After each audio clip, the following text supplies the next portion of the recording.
क्या होगा अगर ये पता चले कि जिस सुपरफूड को सेहत का सबसे बड़ा खजाना मानकर दिन रात खाया जा रहा है, वही असल में घुटनों के दर्द या फिर भयंकर थकावट की असली वजह है।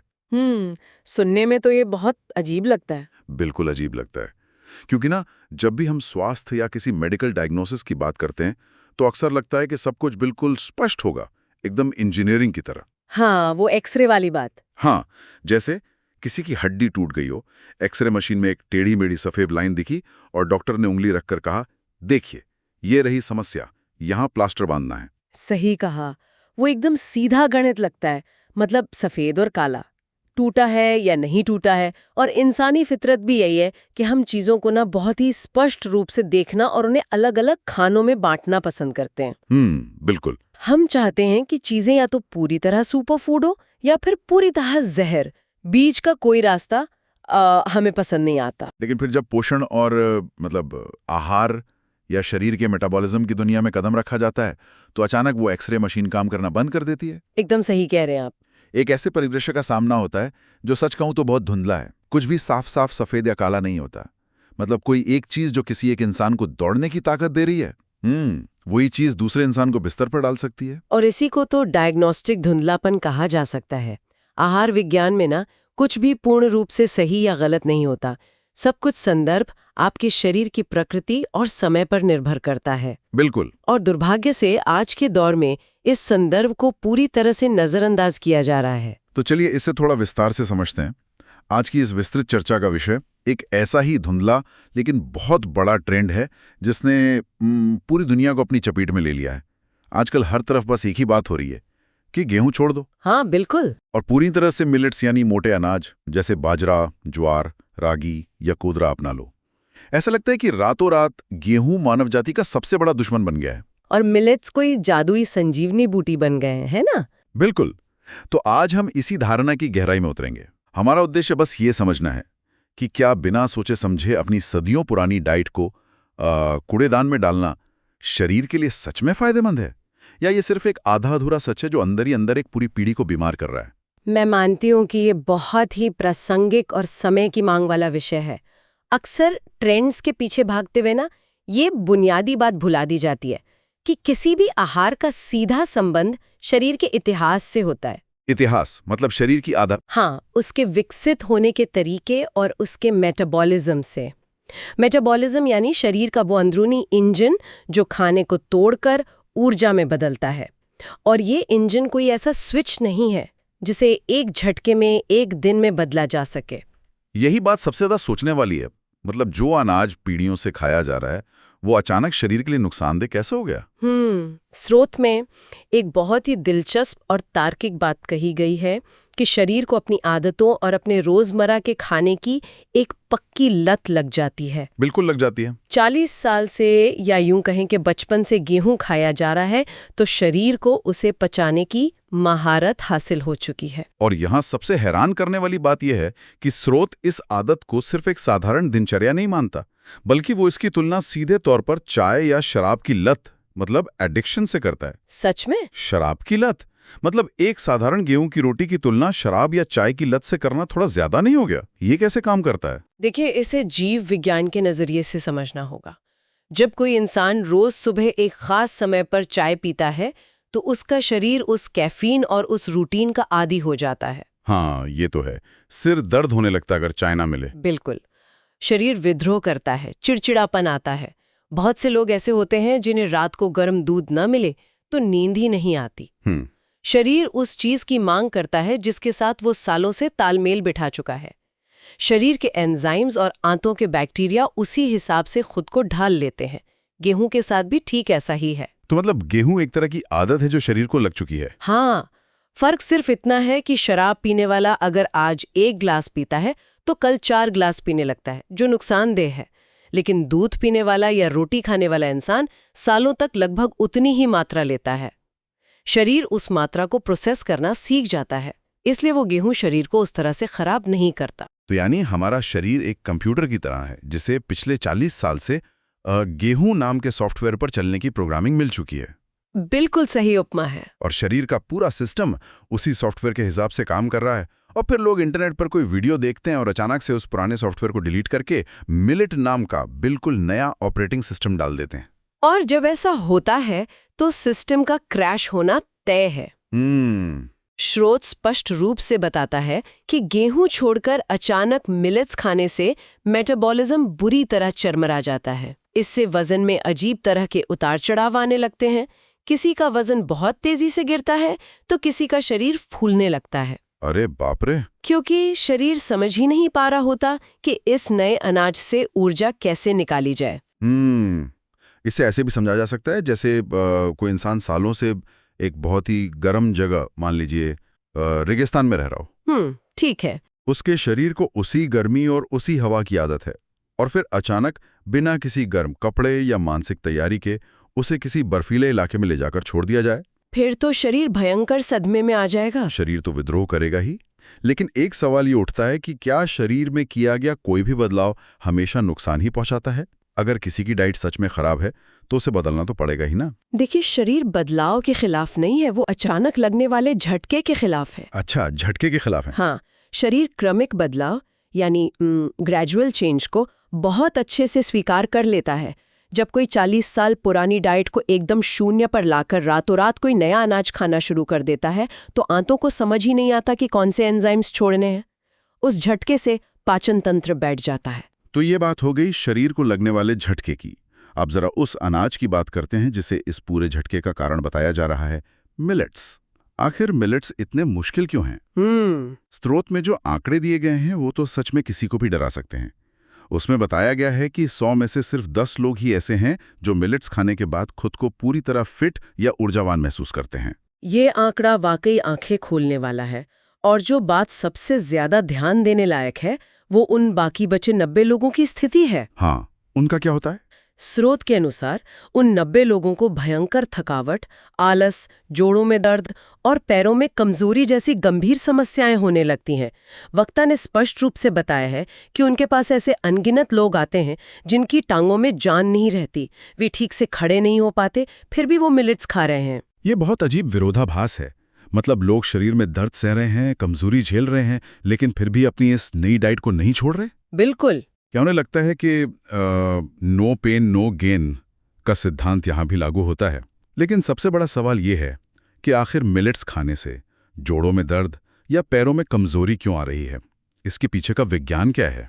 इसका जवाब उस तरीके में छिपा है जिस तरह से मिलेट्स को पकाया और खाया जा रहा है। अच्छा। हाँ, मिलेट्स स्वाभाविक रूप से बहुत सख्त अनाज होते हैं।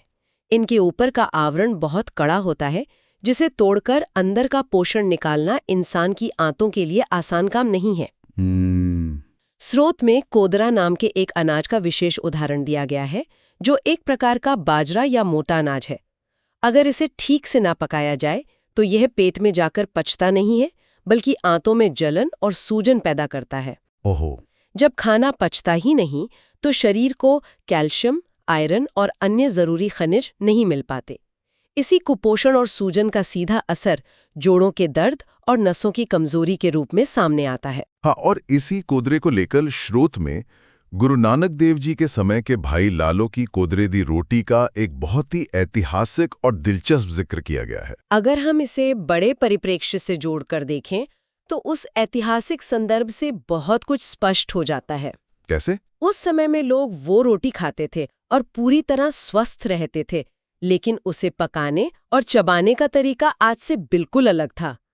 उस समय मिलेट्स को पकाने में बहुत लंबा समय लगता था। उसे मिट्टी के बर्तनों में धीमी आंच पर घंटों पकाया जाता था ताकि उसका सख्त आवरण टूट सके। घंटों पकाया जाता था? बाप रे। और सबसे बड़ी बात, खाने के वक्त लोग जमीन पर बैठकर उसे बहुत देर तक चबाते थे। लार के साथ मिलकर ही वो अनाज पचने लायक बनता था। लेकिन आज के समय में लोगों के पास ना तो पकाने का वो समय है और ना ही चबाने का धैर्य। मतलब समस्या ये है कि लोग मिलेट्स को गेहूं की तरह ही 5 मिनट में प्रेशर कुकर में सीटी लगाकर पकाना चाहते हैं और फिर बिना चबाए जल्दी जल्दी निगलना चाहते हैं। समस्या मिलेट नाम के अनाज में नहीं है, बल्कि समस्या आधुनिक भागदौड़ भरी जीवन शैली में है। ये तो है। जब खाना पकाने और चबाने का समय ही नहीं है तो एक ऐसा अनाज जो बहुत ज्यादा मेहनत मांगता है वो शरीर के लिए बोझ बन जाता है। ये बात तो पूरी तरह समझ में आती है, लेकिन फिर दिमाग में एक और सवाल घूमता है। वो क्या? जब मिलेट्स पकाने में इतना समय लगता है, ये आधुनिक जीवन शैली में पचते भी नहीं हैं और शरीर दर्द से चीख रहा होता है, तो लोग इतनी आसानी से अपनी पीढ़ियों का अनाज छोड़कर इस नए दर्द को क्यों अपना रहे हैं? उन्हें कौन मजबूर कर रहा है? इसका सीधा जवाब उस डर के व्यापार में है जो आज की दुनिया में सबसे तेजी से पनप रहा है। जानकारी के नाम पर भ्रांति फैलाई जा रही है। यहाँ बात सच में बहुत दिलचस्प हो जाती है। स्रोत में एक बहुत ही तीखी और बेबाक बात कही गई है। उसमें स्पष्ट रूप से कहा गया है कि आजकल कई न्यूट्रिशनिस्ट और डाइटिशियंस अपनी दुकान चलाने के लिए गेहूं को सरेआम जहर घोषित कर रहे हैं। ये इस पूरी चर्चा का एक बहुत ही महत्वपूर्ण और चिंताजनक पहलू है। कुछ विशेषज्ञ लोगों के दिमाग में ये डर बिठा रहे हैं कि गेहूं ही उनकी हर बीमारी की जड़ है। स्रोत के अनुसार ऐसे लोग बस एक फरमान सुना देते हैं कि ये रोटी छोड़ो, वो रोटी बनाओ, गेहूं का आटा तो बिल्कुल जहर है। और आम इंसान जो अपनी बीमारियों से पहले ही डरा हुआ है, वो बिना सोचे समझे उनकी बात मान लेता है और रातों रात अपना आहार बदल देता है। डर से बड़ा कोई मोटिवेटर नहीं होता, लेकिन जो लोग ये सलाह दे रहे हैं, क्या वे खुद उस पर अमल कर रहे हैं? यही तो बात है। स्रोत में वक्ता ने एक बहुत ही शानदार नियम बताया। उन्होंने अपना खुद का उदाहरण दिया कि अगर वो खुद च्यवनप्राश बनाते हैं या सीबुकथॉर्न कैप्सूल्स बनाते हैं, तो वो पहले खुद उसे खाते हैं, तभी वो दूसरों को पूरे आत्मविश्वास के साथ इसके बारे में बता सकते हैं। ये प्रामाणिकता की सबसे बड़ी कसौटी है। जब कोई विशेषज्ञ खुद उस चीज का सेवन करता है, तो वो एक जीता जागता उदाहरण पेश करता है। बिल्कुल। लेकिन स्रोत बहुत ही कड़े शब्दों में यह इशारा करता है कि आज जो लोग माइक पर बैठकर गेहूं को जहर बताकर लोगों को मिलेट्स पर डाल रहे हैं, उनमें से कईयों ने शायद खुद कभी अपनी रसोई में कोदरे की रोटी बनाई तक नहीं होगी। अरे वाह, क्या बात कही है। उन्हें जमीनी हकीकत पता ही नहीं है कि उस सख्त आटे को गूंदने में कितनी मेहनत लगती है और उसे पचाने में शरीर को कितनी ऊर्जा खर्च करनी पड़ती है। तो ऐसे में आम इंसान क्या करे?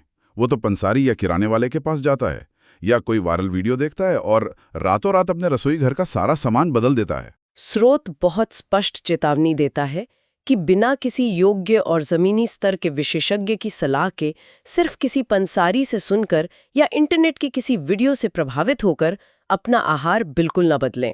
सही बात है। हर इंसान का शरीर, उसका काम करने का तरीका और उसकी पाचन शक्ति अलग होती है।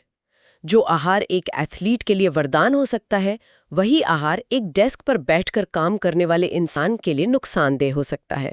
तो क्या इस पूरी चर्चा का मतलब ये निकाला जाए कि मिलेट्स पूरी तरह से बुरे हैं और उन्हें बिल्कुल नहीं खाना चाहिए? नहीं, ऐसा बिल्कुल नहीं है।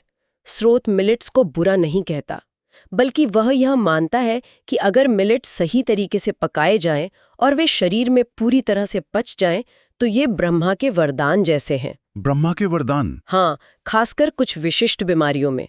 उदाहरण के लिए स्रोत बताता है कि जोड़ों के दर्द में कोदरे का दलिया बहुत ही चमत्कारी असर दिखाता है, लेकिन शर्त वही है, वह दलिया इस तरह पकाया जाना चाहिए कि वह आंतों में जाकर पूरी तरह हजम हो सके।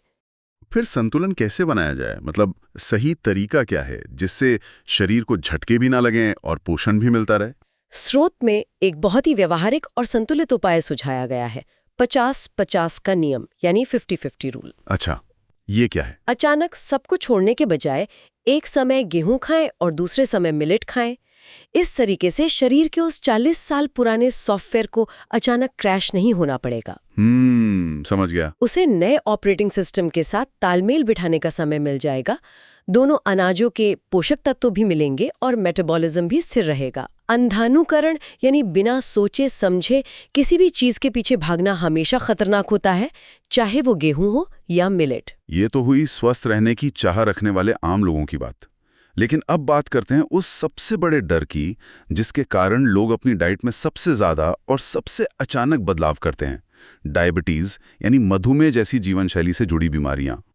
बहुत ही संवेदनशील मुद्दा है ये। जब किसी को शुगर की बीमारी डायग्नोज होती है तो सबसे पहली सलाह यही मिलती है कि सब कुछ खाना छोड़ दो। और अक्सर यही आधी अधूरी और डराने वाली जानकारी सबसे ज्यादा नुकसानदेह साबित होती है। स्रोत में डायबिटिक रोगियों के लिए एक बहुत ही विशिष्ट सूची दी गई है। उन्होंने 7 विशेष चीजें छोड़ने की सलाह दी है: माँ की दाल, राजमा, आलू, चावल, अरबी, भिंडी और सफेद चना। लेकिन एक मिनट, इस लिस्ट को ध्यान से देखिए। आलू, चावल और अरबी तो समझ में आते हैं क्योंकि इनमें बहुत ज्यादा स्टार्च होता है जो सीधे शुगर में बदल जाता है। लेकिन भिंडी और माँ की दाल? हाँ, थोड़ा अजीब लगता है सुन के। भिंडी तो अक्सर शुगर के मरीजों के लिए अच्छी मानी जाती है। ये चीजें इस लिस्ट में कैसे आ गईं? यहाँ स्रोत के अंतर्निहित तर्क को समझना होगा। यह बात केवल सीधे तौर पर शुगर बढ़ने की नहीं है, बल्कि पाचन तंत्र पर पड़ने वाले बोझ की है। पाचन तंत्र का बोझ? बिल्कुल, डायबिटीज के मरीज का मेटाबॉलिज्म पहले से ही बहुत धीमा और कमजोर होता है। माँ की दाल, राजमा और सफेद चना पचने में बहुत भारी होते हैं। ये शरीर की बहुत सारी ऊर्जा सिर्फ पचने में लगा देते हैं और गैस बनाते हैं। ओहो, आप समझ आ रहा है। इसी तरह स्रोत के अनुसार भिंडी और अरबी जैसी चीजें पाचन तंत्र को सुस्त कर सकती हैं। जब पेट ठीक से साफ नहीं होता और पाचन भारी रहता है तो शरीर का पूरा तंत्र धीमा बढ़ जाता है, जो एक डायबिटिक इंसान के लिए बिल्कुल सही नहीं है। ये नजरिया वाकई बहुत अलग है। मतलब सिर्फ खाने के मीठेपन पर ध्यान नहीं देना है, बल्कि इस पर भी ध्यान देना है कि वो खाना शरीर की ऊर्जा कितनी चूस रहा है। बिल्कुल सही पकड़े हैं आप। लेकिन मीठे की बात आई है तो उस सबसे बड़े सवाल पर आते हैं। अक्सर ये देखा जाता है कि लोगों को शुगर होते ही वो मीठा ऐसे छोड़ देते हैं जैसे वो कोई अपराध हो। चाय फीकी, फल बंद, सब कुछ बंद। लेकिन स्रोत में मीठे को लेकर जो बात कही गई है वो पारंपरिक सोच को पूरी तरह पलट देती है। हाँ, वहाँ वक्ता बहुत ही जोर देकर एक बात कहते हैं जो हर किसी को सुननी चाहिए। उनका कहना है कि मीठा पूरी तरह बंद करना जानलेवा हो सकता है। जानलेवा? ये बहुत बड़ा दावा है कि मीठा पूरी तरह बंद करने से इंसान शुगर से मरे या ना मरे, लेकिन शरीर की भयंकर कमजोरी से जरूर मर सकता है। ये तो बहुत ही चौंकाने वाला है। मतलब लोग बीमारी से बचने के चक्कर में डर के मारे अपने ही शरीर को अंदर से खोखला कर रहे हैं।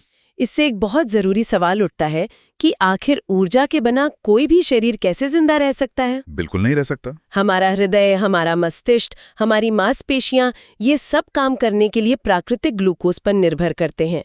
जब कोई डर के मारे हर तरह का कार्बोहाइड्रेट और प्राकृतिक मीठा पूरी तरह बंद कर देता है तो शरीर का मुख्य इंजन ही बंद हो जाता है।